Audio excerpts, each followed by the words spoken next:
Hey folks, it's Ardwulf. I'm happy to be able to bring you an unsleeving of Strategy and Tactics number 349, courtesy of Decision Games. So thanks, Doc, for sending this my way. And this contains the game Korea: The Mobile War. Now, the design of the game is by Joe Miranda, and the map is by Joe Youst. And as you can see, as is pretty common for magazine games, pretty much to this day, a lot of the map real estate is consumed by various displays and charts and tables and stuff like that, because typically we don't get like a player aid card with a magazine war game. The counters, this looks like it's probably pretty easy to play. As you can see, though, they are 5/8 inch counters. At least that's what they look like to me, and they're on the nicer, thicker brown core stock that Decision's been using. And these almost always show up a little bit bent, courtesy of the U.S. Postal Service, but once they're punched and clipped, they will be fine. As you can see, interestingly, there's a significant U.S. air component on the counter sheet, which I think is pretty cool. We've got the Americans over here. We've got some Republic of Korea forces. The North Koreans are in orange. The People's Republic of China is in red. And some more South Koreans are over here. This is actually Republic of China. So these are Chinese, or Taiwanese troops, actually. So let's have a look at the magazine. All right, so Foxconn Dallas 2024. This is happening over Veterans Day weekend in Dallas. This is more or less the official or authorized or sponsored or whatever we want to say Decision Games convention. I do know some people who are going to this too. A lot of learn and play games here too for some non-decision stuff. Battles for the Ardennes, which I think Decision is doing a new edition of. Battles in the East, of course, there's 2 games in that series out already.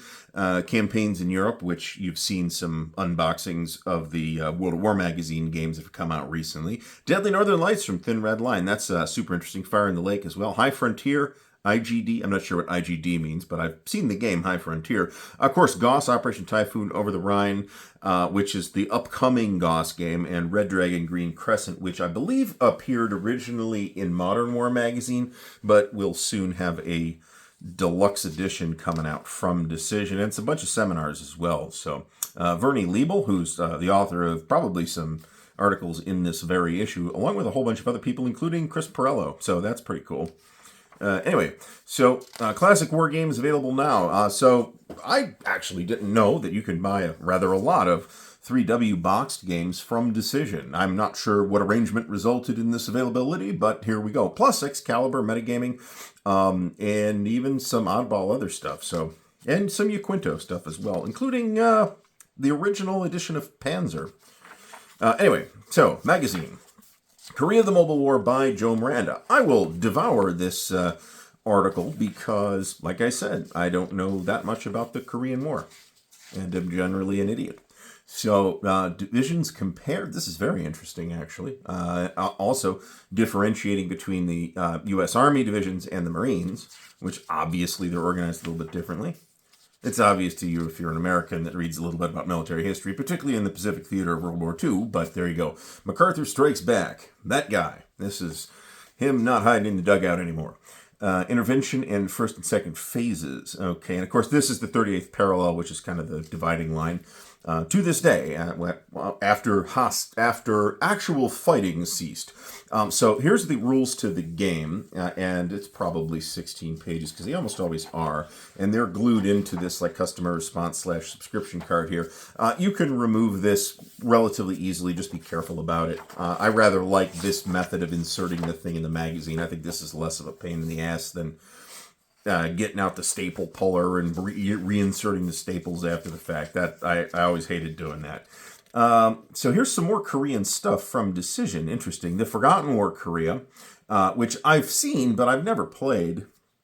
Plus some of the minis as well. Looks like this is a folio, and this is a folio, and that's a mini. That looks approximately correct. I'm going strictly by the aspect ratio in the picture, which may or may not be accurate. So here's the design article for the game, plus a little ad for the game if you didn't buy the version of the magazine with the game in it. The Battle of Tours. Okay, 7/11. This is actually a really interesting topic that I don't know a ton about other than that it happened. So here's a cool map in 732 AD. You can see the Byzantines are still doing okay at this point. Or at least not as bad as they would eventually, right? So this will be super interesting as well. As usual, my opinion of the magazine content remains really very high. There's a bibliography here, which is pretty awesome. Who wrote the article? Masij Jonas, the article writer for S&T, who does great articles, and I can't pronounce his name. The Battle of Las Guasimas, 24 June 1898, which I have to this point never heard of. So this is a Cuban uprising of some kind. This will be interesting to read too. Yeah, that looks like it. Okay, against the Spanish. And the Americans, of course, get involved. Here's some sources for this. Here's some stuff for battles in the East. So this is it's not a SPI thing as such, but talked to Tony Burkett, the designer of these, and he describes these as kind of based mainly on the old Army Group South Quad system, but incorporating a number of other things that are kind of new or that appeared elsewhere in kind of classic SPI titles. So it's a new design. The series has done very well. It's gotten a very positive reception. Battles in the East Volume 3, these two are out, and I've got unboxings of those if you want to go check those out, and they're really nice. Volume 3 should be out kind of any time. It might not be this year, but I expect it pretty early next year, if not. So looking forward to that. That's going to be great. The 1945 Soviet Vienna Offensive by John Cecil. That's pretty cool, too. I've, of course, played games in this general area, including Hungarian Rhapsody. Not sure if the article encompasses that or not. Possibly not. Here's World War Magazine. This, of course, I've brought you an unboxing of as well, and that is a very promising looking game. Upcoming S&T features. The Bosnian War in issue 3. Is this 349? How about that? Okay. So, the next issue will be Rêve de Gloire, which is a Napoleonic game that I am very interested in seeing. The Bosnian War, which, given what we see here, this looks intriguing. Designed by Javier Romero. Then a game on the French and Indian War. I don't know really anything about that. Ukraine Battles 2014. Eagles of Rome 1 Caesar. That sounds potentially intriguing as well. And 11 Days War, World War I East Front 1918. So that all sounds pretty cool. Brusilov's Breakthrough by Joe Miranda. Did you know? Typically, my answer to many of these is no. But this one, I did know. H.G. Wells was developed a set of miniatures rules, basically, published them in a book called Little Wars, if you don't know. And people play this thing to this day. Wells' idealistic idea was that his little game was going to replace real war and prevent all the killing. That didn't work. But Little Wars remains a very interesting aspect of wargaming history. The Dustbin of History, quote by Theodore Roosevelt, Bougainville, Douglas MacArthur, Field Marshal hiding in the dugout. Hezbollah versus Israel by Andrew Mulholland. This is obviously a current event. Flashpoint Asia Pacific by Patrick S. Baker. That's none of that is particularly surprising. Russian Nuclear Threats by Gilberto Villahermosa. Flashpoint Africa by Javier Romero Munoz. Volunteers in Ukraine. Here's a couple games from the Decision Games Medieval Folio series. And the folios and the minis are games you should look at if you want smaller, quick-playing war games. And you kind of have to be okay with them not coming in a box, but, you know, if you don't have a million of them like I do, it's probably not much of an issue. Corrupt Bargain and Bleeding Kansas, their newish Power Politics series. Both of these games are supposed to be very good. I have not played either of them. Bleeding Kansas is the one that's a little more of interest to me, but Corrupt Bargain might be cool too. Ascalon, Last Battle of the First Crusade by Patrick S. Baker. As you might know, this is the crusade in which I am most interested of all the crusades, because I think it was interesting in its composition, interesting in its development, and interesting in its results. The Dix Hill Cartel by Stephen Eden. Some Civil War topic. I don't know anything about that. Konarmia, First Cavalry Army by Arnold Bloomberg. This is communists fighting in 1918, so this is presumably Russian Civil War. Operation Cross, Soviet targeting of a NATO fisher by Vernie Liebel.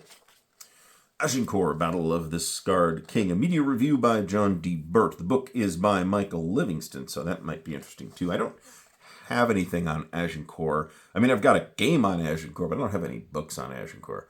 A book on the 100 Years' War would actually be an interesting book. If you know of a good one, leave it in the comments. The Quest for Annihilation, the Role of Mechanics in Battle in the American Civil War. Okay, what is this? Who wrote this? By Chris Perello. Okay, cool. And then the digital editions, which are now available, of course.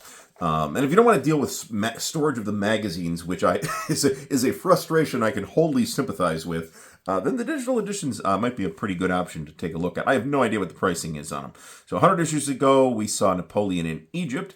200 issues ago, we had the Franco-Prussian War. And 300 issues ago, we had the classic Frank Davis Frederick the Great, which is a terrific game.